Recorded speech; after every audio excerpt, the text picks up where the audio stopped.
First day nyo sa Sapa, anong gagawin nyo? Ba't mo tinatanong kasama ka mo ba?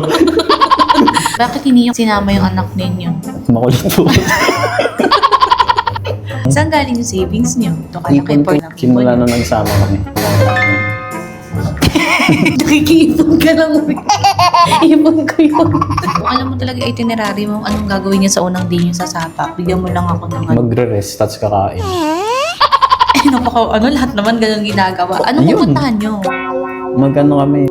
Ano ba? Sa unang, Hindi na, hindi nang tatanungin yun. Wait lang po, tignan ko muna po.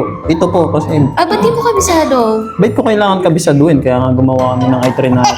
Paano alam mo yung itinerary yung gagawin mo sa mga bawat araw? May rip po kasi banggitin yung mga words. Pero yung Simple nga lang yung mga tanong ko eh. Sa mga lahat ng activities na sinabi mong doon nabibili ng ticket, anong-ano yun? Magbigay ka lang ng 3 sa dami nun.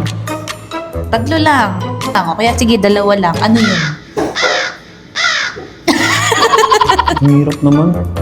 Magbigay ka lang ng 2 na gagawin yung activities. Hindi ko pa kabisado. Bigyan mo ko ng pagkakataon. Pwede mo open notes? Huwag ka tumingin. Wala nga, di ko nga kabisado. Makakabisado, Kahit isa? ganina ko lang mabasa. I-summarize mo nga to. Ay, Magsaka, mag-review ka